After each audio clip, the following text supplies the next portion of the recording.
बिस्मिल्लाहिर्रहमानिर्रहीम। अस्सलामु अलैकुम वरहमतुल्लाहि वबरकातुहू।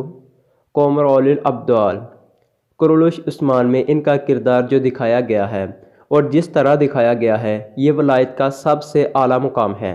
सूफिया के नज़दीक वलायत के 7 दर्जों में से ये आखिरी दर्जा है, जिसे बाकी बिल्ला भी कहते हैं, जो यूनुस अमरे में भी दिखाया गया है कि कितनी मशक्क़तों और मुजाहद के बाद ये मुकाम नसीब वालों को मिलता है। ये अल्लाह की ज़मीन पर सबसे ख़ास जमात होती है और अल्लाह को बहुत महबूब होती है। ये लोग इनको रजाउल गैब कहा जाता है, यानी गैबी निज़ाम के बंदे, क्योंकि अल्लाह इनको अलहामात के ज़रिए ख़बर देते हैं, जिस तरह इन सीरियल में एक झलक दिखाई गई है।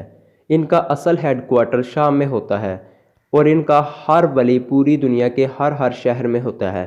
किस्मत वालों की इनसे मुलाकात होती है, अल्लाह के इश्क के जुनून में मखमूर होते हैं और रातों को मस्त होते हैं। अल्लाह जुल जलाल के इश्क में इनकी सबसे बड़ी जमात की तादाद 300 तक होती है। कहा जाता है कि इनका सालाना इज्तिमा अर्ज़ हिजाज में गैबी तौर पर होता है, यानी दिल का दिल से रब्ता होता है। रूहानियत इनको आपस में मिला देती है, चाहे ये दुनिया के किसी कोने में भी हों। इनको सिर्फ वही लोग तलाश कर सकते हैं जिनके दिलों में अल्लाह जुल जलाल की मोहब्बत हो। हम जैसे निकम्मे इनको नहीं समझ सकते, क्योंकि ये लोग ऐसी बातें करते हैं कि कम मुर्दा रूहुल इंसान मदहूश हो जाता है, यानी इंतहाई गहरी बातें। इस सीरियल में भी इस किरदार को समझना बहुत मुश्किल है।